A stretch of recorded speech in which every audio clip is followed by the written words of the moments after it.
Here is a number that should concern you. One blood clot forms for every 6,000 passengers on flights lasting more than 4 hours. The World Health Organization documented this. Real people, real flights. Real medical emergencies happening somewhere in the sky right now. And here is what most of those passengers had in common. They were sitting in the wrong seat. Not the wrong airline, not the wrong class of service. The wrong seat position on the aircraft.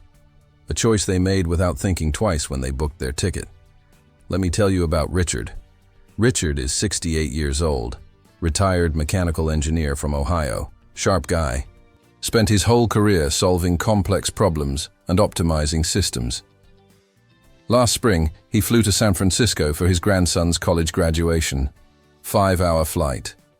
He grabbed a window seat because he wanted to watch the country pass beneath him. Seemed like a reasonable choice. Halfway through the flight, his left leg started feeling strange, heavy, tight. He figured he had been sitting too long and shifted positions a few times. Did not think much of it. 2 days after landing, Richard woke up gasping for air. His wife called 911. Paramedics rushed him to the emergency room where doctors discovered a pulmonary embolism. A blood clot had formed in his leg during that flight and traveled to his lungs. Richard spent 4 days in the hospital, months on blood thinners afterward, all because of where he chose to sit on an airplane. An engineer who spent 40 years anticipating problems and designing solutions never saw this one coming, because nobody told him that seat selection could be a medical decision. My name is Captain Jake, and after 10 years in the cockpit, I have watched this scenario repeat itself more times than I care to count. Flight crews know things about airplane seating that passengers rarely hear. We see the medical emergencies. We know which rows produce the most problems. We understand the physics of how an aircraft moves through the sky and which positions amplify that movement. Today I am going to share what we know. Which seats create genuine health risks for travelers over 60? Which seats the medical community specifically warns against? And which seats give you the smoothest, safest ride possible? Let us start with the science. Deep vein thrombosis. You have probably heard this term before. Blood clots that form in your legs when you sit motionless for extended periods. The Centers for Disease Control has studied this extensively in the context of air travel. Here is what happens inside your body on a long flight. Blood naturally wants to flow back to your heart. Your leg muscles act as pumps, helping push that blood upward against gravity. When you walk or move, those muscles contract and squeeze your veins, keeping everything circulating properly. But when you sit completely still for hours, those pumps stop working. Blood pools in your lower legs, and pooled blood can clot. If that clot stays in your leg, you might notice swelling or pain. Uncomfortable, but manageable. The danger comes when a piece of that clot breaks loose and travels through your bloodstream to your lungs. That is a pulmonary embolism. That is what happened to Richard, and that can kill you. Age increases this risk significantly.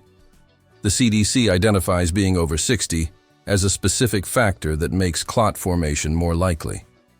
Add other common conditions like heart problems or recent surgery or certain medications, and your risk compounds quickly.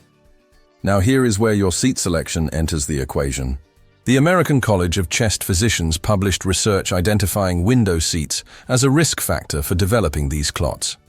The logic is straightforward. Window seat passengers are trapped. One person blocks your path to the aisle. Sometimes 2 people on larger aircraft. Every time you need to move, you have to disturb your neighbors, ask them to stand, climb over their legs, create an awkward situation. So most window passengers simply stay put. They hold it. They wait. They remain motionless for 4 or 5 or 6 hours straight. That immobility is precisely what triggers clot formation. Aisle seats eliminate this problem entirely. You can stand whenever you want. Walk to the lavatory without asking permission. Stretch your legs in the aisle during calm moments. The freedom to move whenever your body needs it makes all the difference in the world. I tell every traveler over 60 the same thing. The view from the window is not worth the medical risk. Choose the aisle, every single time, but window versus aisle is only part of the equation. Where your seat sits along the length of the aircraft matters just as much. Flight attendants have told me repeatedly that the back of the airplane is where they see the most problems. And I do not mean just complaints about comfort. I mean actual safety concerns. Think about the physics for a moment. Picture a seesaw on a playground. The children sitting at the far ends experience dramatic movement, up and down, back and forth. Meanwhile, someone sitting near the center pivot point barely moves at all. An aircraft works on the same principle. The tail section acts like the end of that seesaw. Every bit of turbulence gets amplified back there. The nose bounces, the tail swings. Passengers in row 35 feel every single bump, while passengers in row 12 might not notice anything happened. I have walked through cabins during moderate turbulence and witnessed the contrast firsthand. Forward passengers calmly reading their magazines, rear passengers gripping their armrests with white knuckles looking genuinely frightened. Same airplane, same weather event, completely different experience based purely on where they were sitting. For older travelers, this amplified movement creates real physical risk.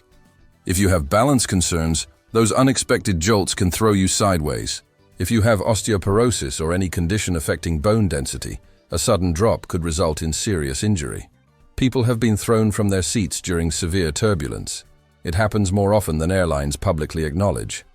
The rear rows have practical problems too. Those last few rows often cannot recline because the wall or galley sits directly behind them. You are locked in an upright position for the entire flight, whether you like it or not. Bathroom traffic creates constant disruption. Lines form in the aisle with strangers standing right next to your seat for 10 or 15 minutes at a time. They bump into you, they lean on your headrest, they cough directly at your face level. And the smells. The lavatory odors reach maximum intensity in those final rows. On a long flight, that becomes genuinely unpleasant. The back of the plane is where airlines put passengers who did not plan ahead. Do not let that be you. Now let me address a seat type that seems appealing but creates problems for older travelers. Exit rows. All that extra legroom looks wonderful. Every time I walk through a cabin, I see passengers eyeing those seats with obvious envy.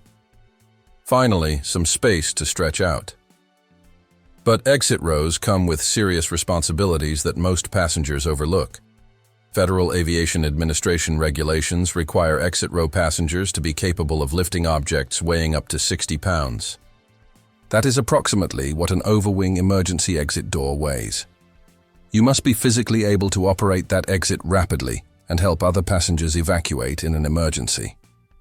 These requirements are not suggestions, they are federal law. When flight attendants ask if you are willing and able to assist during an emergency, they are fulfilling a legal mandate. If you say yes, but cannot actually perform those duties, you could be endangering an entire plane load of people. Some international airlines have decided this is too important to leave to self-assessment. Turkish Airlines will not seat anyone over 65 in exit rows. Their policy states this age restriction explicitly. Other carriers have similar rules. Even if your airline permits it, you need an honest evaluation of your own capabilities. Can you lift 60 pounds quickly under pressure? Can you pull open a heavy door while panicked passengers push from behind? Can you climb out onto a wing and help others follow? If you have mobility limitations or joint problems or any condition that might slow your emergency response, the exit row is not appropriate for you. The extra legroom is not worth compromising aircraft safety. There is a comfort issue too. Exit row seats tend to run noticeably colder than other positions. That external door allows frigid air to seep in throughout the flight. If you have circulation problems or simply dislike being cold for hours, this becomes a real factor. One more seat type deserves mention. Bulkhead seats, the first row of economy class on many aircraft. No seat in front of you. Legs can stretch forward. Nobody reclines into your space. Sounds ideal until you learn the hidden drawbacks. Airlines install bassinets on those bulkhead walls for passengers traveling with infants. Families with young children specifically request these seats. If you end up next to a crying baby for a 5-hour flight, that extra legroom will feel meaningless. Storage creates constant frustration. With no seat in front of you, there is nowhere to put personal items at your feet. Everything goes in the overhead bin. Need your reading glasses? Stand up, open the bin, dig through your bag. Need your medication? Same process. Need a snack? Up again. For travelers who want easy access to essential items throughout the flight, bulkhead seats create endless inconvenience. The tray tables fold out from the armrest instead of dropping from a seat back. They are smaller and less stable. Eating a meal or doing a crossword puzzle becomes an exercise in frustration. So where should you actually sit? Rows 10 through 20 on most aircraft. This zone sits over or just forward of the wings near the aircraft center of gravity. That seesaw effect I mentioned barely registers in these positions. Turbulence feels minimal. The ride stays smooth. Within that zone, always choose the aisle. The mobility advantage cannot be overstated. Medical experts recommend getting up and walking at least once every 2 hours on any flight exceeding 4 hours. An aisle seat makes that effortless. If you need frequent bathroom access, pick an aisle seat within a few rows of a lavatory but not directly beside it. You want proximity without the noise and traffic and odors of the absolute last rows. This combination gives you the best possible flying experience. Smooth ride, easy movement, manageable bathroom access. No responsibilities you cannot handle. Before I continue, I need to mention something that can help you navigate all of this more easily. I spent months putting together a resource called the Airport Survival Guide.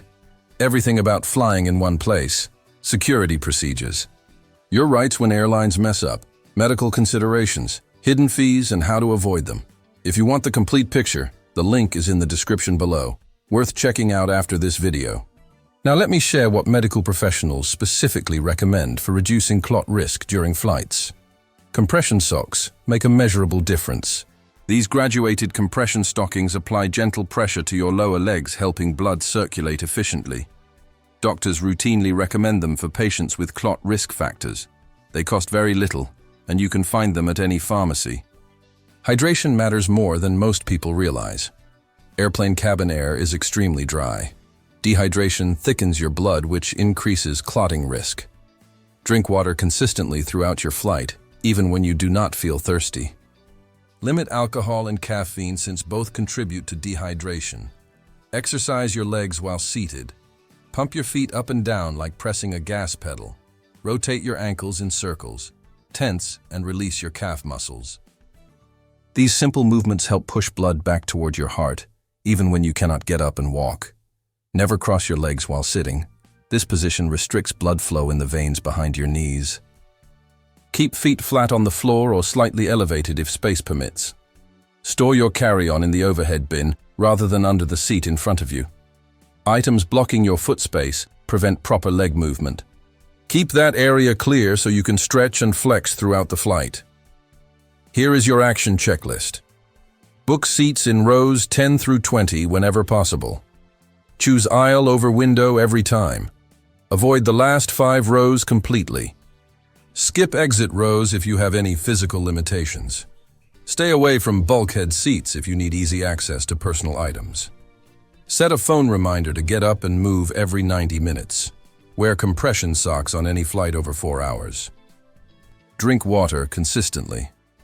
Do simple leg exercises at your seat. If you have any medical conditions that might increase clot risk, talk to your doctor before flying. They may have specific recommendations for your situation. Your seat choice is one of the few things you actually control about flying. Weather delays are out of your hands. Mechanical issues happen. The person reclining into your space makes their own decisions. The baby crying 3 rows back will cry regardless of your preferences. But where you sit, that choice belongs entirely to you. Make it wisely. I talked to Richard a few months after his hospitalization. He told me the experience completely changed how he approaches travel. He books aisle seats now, gets up regularly, wears compression socks, stays hydrated. His words stuck with me. He said, "Jake, I solved engineering problems for 40 years. I never thought a simple seat choice could put me in the hospital. Now I treat it like any other system. Understand the risks, make smart decisions. Do not leave important things to chance." That mindset shift is exactly what I hope this video creates for you. Share this information with people you care about. Your spouse, your siblings, friends from your community. Anyone over 60 who flies even occasionally needs to understand these basics. Most people have never considered any of this. They book whatever seat is cheapest without thinking about the implications. Drop a comment below and tell me your experiences. Have you ever had problems with a particular seat location, swelling, pain, a turbulence scare? Your stories help me understand what topics matter most. Subscribe if you want more practical information about traveling safely. I release new videos regularly covering everything from security procedures to airline policies to health considerations that most travelers overlook. I am Captain Jake. Choose your seats wisely and I will see you in the next one.